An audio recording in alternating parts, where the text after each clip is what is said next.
သွားမယ်တော့မဘလို့အဲ့နဲ့တာလဲလို့ဟမ်ဟုတ်ရဲ့လို့မရဘူးတကယ်မှလည်းကလို့ပြေချက်အေးမူးနေတာလားအေးလောက်ထားလားဟမ်ဟုတ်နကမနားရညပန်းလို့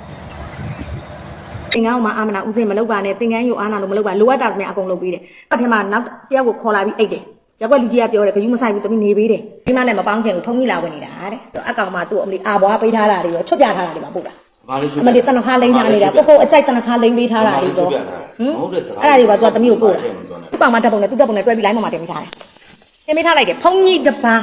ဖုန်းကြီးဝစ်နေတယ်ဖုန်းကြီးတစ်ပါးကို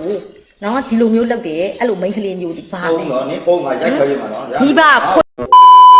မဲမင်္ဂလာပါဗျဒီနေ့မှာ Tom Mystery Reporter တွေမြောက်ပေးခြင်းနေဗီဒီယိုဖိုင်လေးတော့လက်တော့လူမှုကွန်ရက်စာမျက်နှာပေါ်မှာဆိုရင်တော်တော်လေးမှာဝေဖန်မှုတွေမြင့်တက်နေတဲ့ဗီဒီယိုဖိုင်လေးတစ်ပုဒ်ပဲဖြစ်ပါတယ်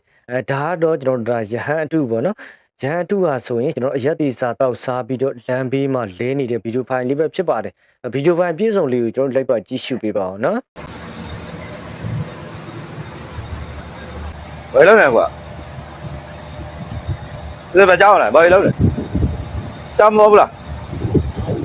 ဟမ်ဟမ်မလားဘာကြောင်းဓမ္မဝိယကြောင်းဘယ်တော့လဲဟမ်မြို့တော့ဒီကြပြောတယ်မကြောက်ဘူး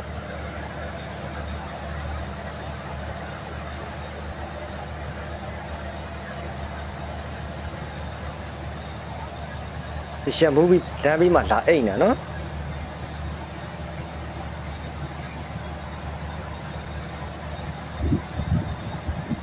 ကြောင်းမသွားမယ်တော့မဘလို့အဲ့ဒါကြောင်းမသွားမယ်တော့မဘလို့အဲ့နေတာလဲလို့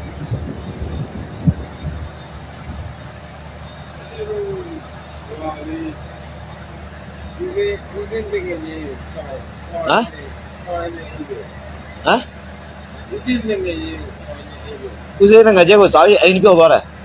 ဦးစင်းငါကျဘယ်သူလဲဟမ်ဦးသူမဲကလားဒါကြောင်းဝင်နေလား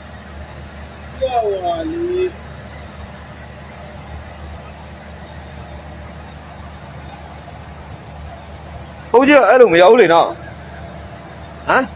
ဟုတ်ကြီးအဲ့လိုမရဘူး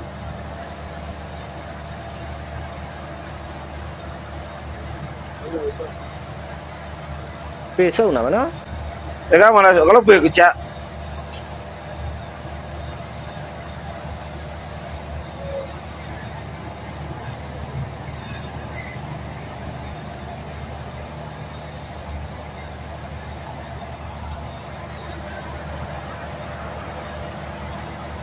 အေးမူးနေတာလားအေးလောက်ထားလားဟမ်ဟုတ်နကမနားရညပန်းလို့နားလေးထွက်လို့ညပန်းနေလို့နန်းနေထွက်တယ်နော်မတောက်ထားဦးတာပြောတယ်ချစ်တော့တော့မတင်နိုင်တော့ဟာ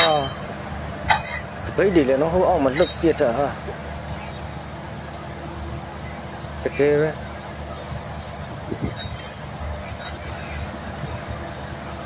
စုပ်ပြတ်တတ်တာနော်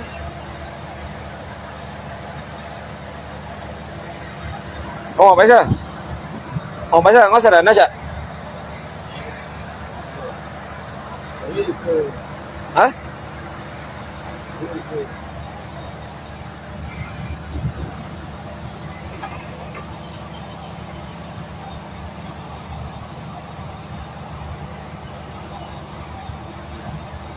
ဟမ်ဘာစင်းရဒီမှာဘနာပဲ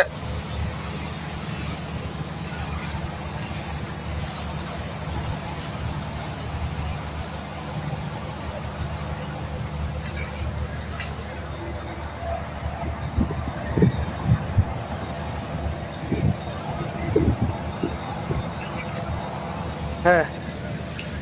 လမ်းတော့ကောင်းကောင်းမရှောင်းနိုင်ဘူးရိုင်းနေရနော်ဘလောက်တောင်တောက်ထားတယ်အဲ့လူကတခါဌာနဆိုင်အောင်အက်ကမှာပြောတာ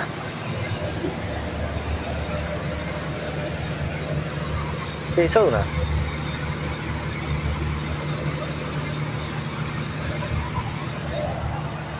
ဒီမှာနေလဲနေခိုင်းဒီမှာလားအဲ့ဒီလားကိုကြီးရေမှုပြီးတော့ ကဲကျွန်တော်မိတ်ဆွေပေါ်တာများနော်ဒီဗီဒီယိုဖိုင်လေးကတော့လက်တော်မှဆိုရင်တော်တော်လေးမှဝေဖန်မှုမြင့်တက်နေတဲ့ဗီဒီယိုဖိုင်လေးတစ်ပုတ်လေးဖြစ်ပါတယ်ဗောနော်ကျွန်တော်တို့ဒါဗုဒ္ဓဘာသာတရားအနေနဲ့ဒီလိုမြင်ကွင်းမျိုးကိုလည်းမြင်ရတကယ်မှလည်းစိတ်မကောင်းဖြစ်မိတယ်ဗောနော်ဘာဖြစ်လို့လဲဆိုတော့ကျွန်တော်ဗုဒ္ဓဘာသာကိုကျွန်တော်ခုတုံးလုပ်ပြီးတော့အနေစားချောင်လို့ဆိုပြီးတော့ကျွန်တော်သင်္ကန်းဝတ်ပြီးတော့ဒီလိုမျိုးနေနေတဲ့လူတွေကိုတော့ကျွန်တော်တို့ထိထိရောက်အရေးယူဖို့တော့လိုတယ်ဘာဖြစ်လို့လဲဆိုတော့ကြည့်ပါအောင်ဗျာကျွန်တော်တို့လမ်းဘေးမှာအိတ်နေတာလုံးမကိုအမြင်မတင့်တယ်နိုင်ဘူးဗောနော်ကျွန်တော်တို့သင်္ကန်းကိုလည်းမြေကြီးမှာပြပြကြီးချပြီးတော့ဒါအိတ်နေတဲ့ပုံစံကလည်းမူးပြီးတော့ဖင်ပေါ်ခေါင်းပေါ်အိတ်နေတာဗျာဒီလိုမျိုးကျွန်တော်တို့ဒါစံနဲ့ကြွချီရောတဲ့ထားတွေကိုတော့ဒါရှင်းလင်းဖို့တော့လိုတယ်ဗျာနော်ဒီလိုလူတွေကဆိုရင်ကျွန်တော်တို့အနေစားချောင်လို့ဒါသင်္ကန်းခြုံထားတာဘုန်းကြီးဝတ်နီနဲ့ဘာမှမညီညွတ်ဘူးပေါ့နော်အခုဆိုရင်じゃလမ်းဘေးမှာအိတ်နေတဲ့ရက်တီစာတော့စားထားတယ်ပြီးတော့တကမတွေလှူထားတဲ့ပတ်စံတွေလက်ဖျို့ဖျဲနဲ့ဖြစ်နေတယ်အခုလမ်းပြန်လျှောက်သွားတာတော့ရိုင်တိရိုင်တိုင်နဲ့ဖြစ်နေတယ်ဆိုတော့ကဒီလိုမြင်ကွင်းမျိုးကိုကျွန်တော်တို့ဗုဒ္ဓဘာသာတရားမဟုတ်ဘဲနဲ့အခြားဘာသာဝင်တွေဒါတွေးလိုက်မယ်ဆိုရင်တကယ်ဥမာဒါပြောခြင်းစရာပဲပေါ့နော်အခုဆိုရင်လေလိုင်းပေါ်မှာပြောထားတာရစရာမရှိအောင်ပဲပေါ့နော်တော့ဒါဗုဒ္ဓဘာသာကိုကျွန်တော်တို့ဒါခုတုံးလုပ်ပြီးတော့အနေစားချောင်လို့ဆိုပြီးတော့သင်္ကန်းဝတ်ပြီးတော့ကျွန်တော်တို့ဒါဖုန်းကြီးဝတ်ညီနဲ့မနေနိုင်တဲ့သူတွေကတော့မနေနာတော့ကောင်းတယ်ပေါ့ကောင်းတဲ့ဖုန်းကြီးတွေအနေနဲ့လေဒီလိုမျိုးဖုန်းကြီးတွေရှိနေတယ်ဆိုရင်တော့အာမနာပဲနဲ့ကျွန်တော်သက်ဆိုင်ရာကိုခေါ်ယူပြီးတော့အနံဖို့တော့လိုတယ်ဗျာနော်ဒီဖုန်းကြီးကဘယ်ဟာလဲဆိုတာကိုကျွန်တော်လိပ်စာတီးကြလေးပြောပြပေးပါမယ်ဒီဖုန်းကြီးရဲ့လိပ်စာလေးကတော့တနင်္လာရီတိုင်းဒေသကြီးဘိန်းမြို့နယ်ဘိန်းတောင်ရက်ကွယ်မွန်စုရက်မြို့မှာနှစ်အဓိပတိလမ်း၌ဓမ္မဝိဟာရဖုန်းတော်ကြီးကြောင်းလိုက်ဒါသတင်းသုံးတယ်လို့ဒါသိရတယ်ပေါ့နော်သူတို့ကနောက်တော့ဗီဒီယိုဖိုင်လေးတစ်ပုဒ်ကိုဆက်လက်ကြည့်ရှုလိုက်ကြရအောင်နော်သင်္ကန်းမှာအာမနာဦးစင်မလုပ်ပါနဲ့သင်္ကန်းယူအားနာလို့မလုပ်ပါလိုအပ်တာကလည်းအကုန်လုပ်ပေးတယ်နောက်တစ်ခါထပ်ပြီးတော့ဆက်ရုံမှာမိဘနဲ့နေပြီးမရားအတွက်ရှာနေပါတယ်ဆိုပြီးတော့ဆက်ရုံမှာမရင်ငန်ထားလို့တဲဥကန်မှာလိုက်ဖမ်းရတယ်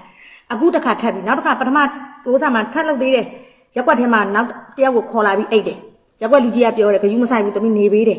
အခုနောက်တစ်ချိန်သမီးတိနေတာကြာပြီဦးစင်းတော့သင်္ကန်းအားနာမိဘအားနာတော့ဦးစင်းသင်္ကန်းဖျားရည်ခြုံထားတာနော်တပည့်တော်မကြိုက်ဘူးနော်ပြောတယ်ပေါ်တင်အဲ့ကောင်မတွေကိုတတိရှိနေမေးကြည့်လိုက်တယ်သူကတပည့်တော်မမေးရဘူးထင်လို့သမီးကိုအဲ့တော့သမီးကဒီနေ့ line မတက်လိုက်တယ်ဒီနေ့သမီးနာရေးကိစ္စလုပ်နေတယ်ဩရာလုံးလောက်စနေတယ်ဩသူအကောက်ပြန်ဝင် line မတက်လိုက်တဲ့အချိန်မှာမေးလိုက်တာအကောင်မ